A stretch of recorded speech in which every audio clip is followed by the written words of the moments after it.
What's been discussed here at this point is really the result of the Glass-Steagall Act changed the whole landscape of banks, obviously specifically Boone County too.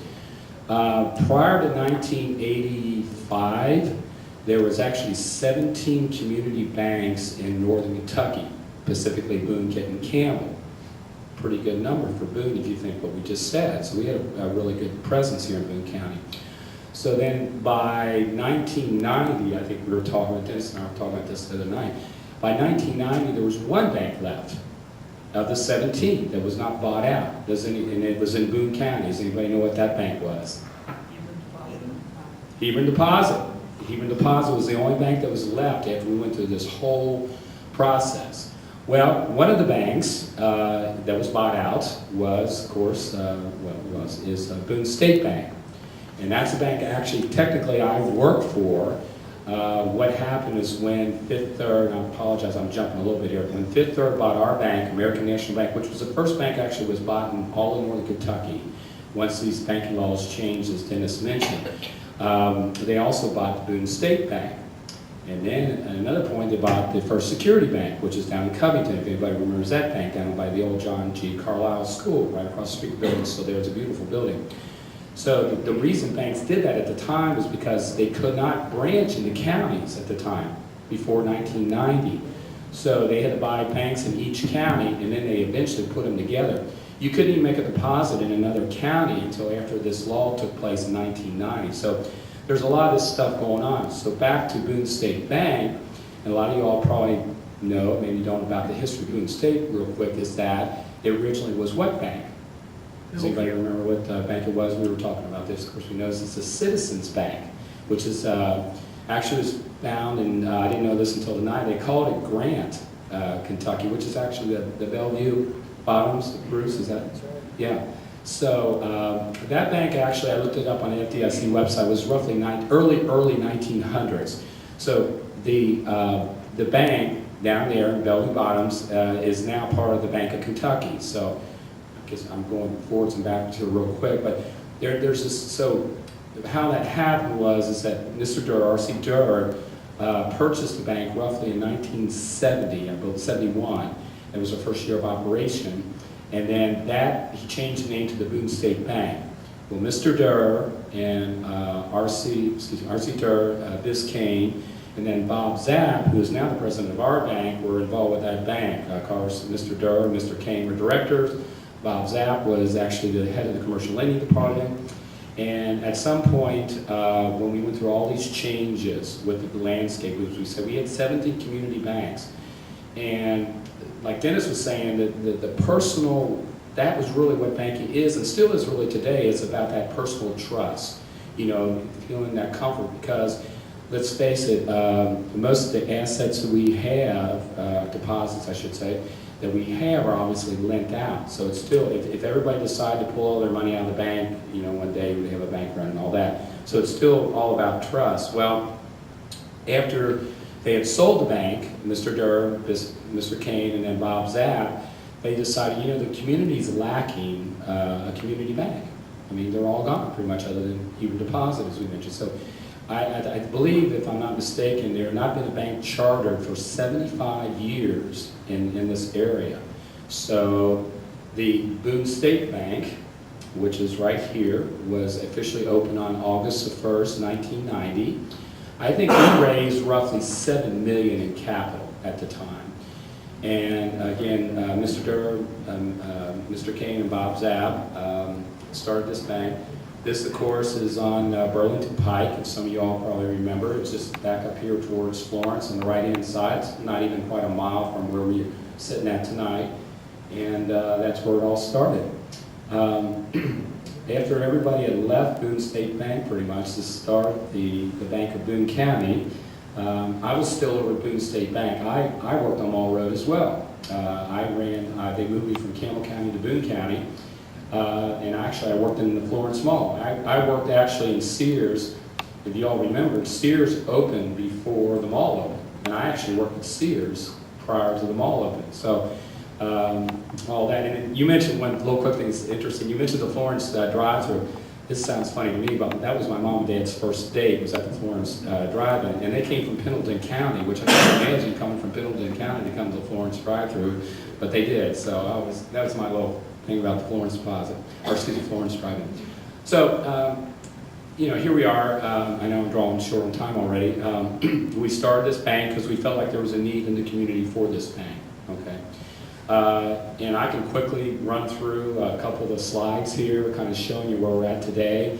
I'm just going to be fairly quick about this, but the Bank of Boone County, we actually reserved the name of the Bank of Kentucky at the same time we reserved this name here, the Bank of Boone County. Bob Zapp and the board felt like it would take several years actually for us to grow outside the boundaries of Boone County, but we grew a lot faster than that. So I'm just going to hit a couple of these slides here real quick just to show you a couple of pictures and that and a couple of information, and feel free just to jump in if you have any general questions on this. So let me pop through this real quick.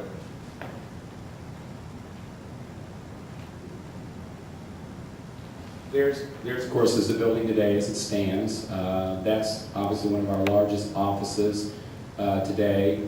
I actually work at the Crestview Hills office right now. I was most recently just out in US 42 in Pleasant Valley. So that was our first office, obviously. And again, we opened on August 1st, 1990. And the one thing that was pretty, I'd say, significant, we basically have made money pretty much every month since we opened, which is saying a lot, because a lot of banks take a few years sometimes to make money once they start open. But there was so much business. If you think back at that time frame, there's a lot of business in Boone County, like Dennis mentioned. And this whole period is just such a great area. So that's our building. Our first branch, which I don't have a picture in here, it was over on Weaver Road, in the Devon area. And that was actually, I was hired on September the 30th, 1991, and I opened that office. Now it's a car lot. I'm not sure what that's all about, but not repossessed cars. No, I don't think so. So that was our second office, and then by 1995, I believe it was, we actually acquired a bank called Burnett Savings and Loan. And by the way, I do have some handouts. I'll put those in the back if anybody's interested. I'm going to flip through these, like I said, just to take a couple minutes here to do that. We went into Kenton County as a result of purchasing the Burnett Savings and Loan. Some of you all might know of that bank. It was right next to my grandma's house, which I always thought was interesting. And that bank has a lot of history. So we bought that bank and moved the location up to 19th and Madison. We also bought a bank, then we moved over to Campbell County, and we bought the Fort Thomas Savings Bank, and that's a picture of that. Of course, we're still in that building. It's a beautiful building, very, very nice, and that allowed us to move into that market area. Then really the big thing for us, and you all I'm sure are much aware of, in 2002 we purchased, it was November 2002 at that, we purchased the People's Bank assets. We acquired a lot of their locations and obviously some of their loans, et cetera, different assets. So that gave us, I think, another 8 offices, I believe, at that point in time. So that really almost doubled our size. Then we expanded over to Newport, which this is at 5th and Monmouth, and so I was just 2 blocks up where I started at, and unfortunately they just closed the 7th and Monmouth Street office too here recently. So, and then they also closed the Mall Road office, so it seems like I leave a trail here, unfortunately, of closed businesses or buildings.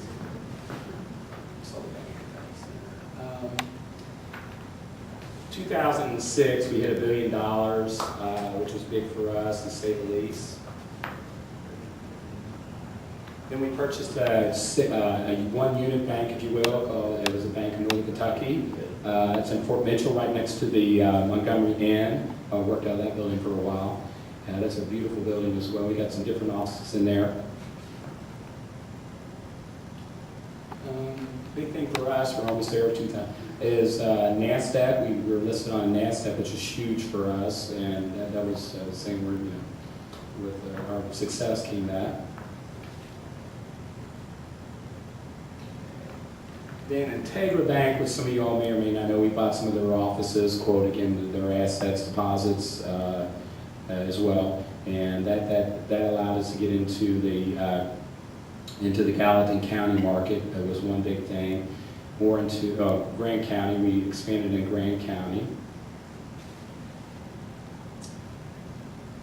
Okay, we bought basically what is the Wealth Advisory Group, which is trust, more commonly known as our trust department.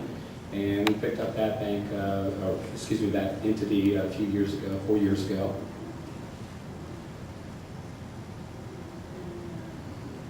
And then finally, we in 11, we purchased the bank in Falmouth, which is interesting to me again, because this is where my mom and dad grew up, right outside of Falmouth, about 10 miles outside of Falmouth in Pendleton. So we have today, roughly, just in conclusion here, we basically have about 33 offices. We have 57 probably ATMs. We're in Boone, Kitten, Campbell, Grant, Gallatin, and of course another big thing for us is we went to Cincinnati. And what's interesting is you think about where the Bank of Kentucky and Cincinnati. A lot of people say, well, why didn't you change your name? And well, at the time when we did this a couple years ago, a year or so ago, we thought to ourselves that, well, we had already a lot of customers in Cincinnati. A significant percentage of our loans were in Cincinnati area. So we figured we'll just leave the name the same instead of doing something different. So that is down at 4th and Walnut, and it's the Mercantile Library is right there in that same, so if anybody knows anything about the Mercantile Library, that's an interesting, a whole nother thing not to talk about tonight. That's exceptional. Extremely old library, so it's right in that same building. And today we're closer to about $2 billion. So with all that said, again, here we are. We started with the bank, the trailer right up the street here.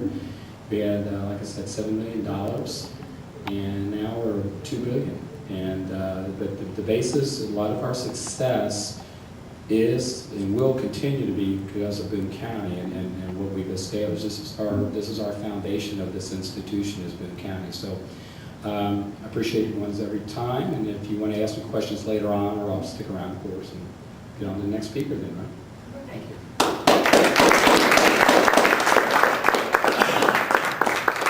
Mr. Cameraman, how are we? We got time. Okay, so We got about 20 minutes. Okay, good. All right. Well, Lee, that'll get you 20 minutes.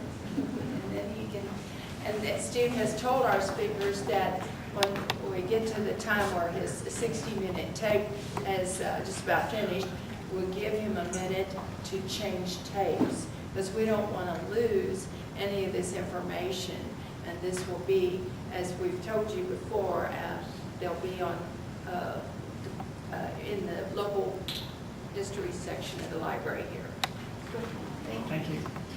My name is Lee McNeely, and tonight I would like to share a little bit about the history of People's Deposit Bank. So People's Deposit Bank is located in Burlington, but in order to do that, I want to go back a little bit further and tell you about some of the prior history of banking in the community of Burlington.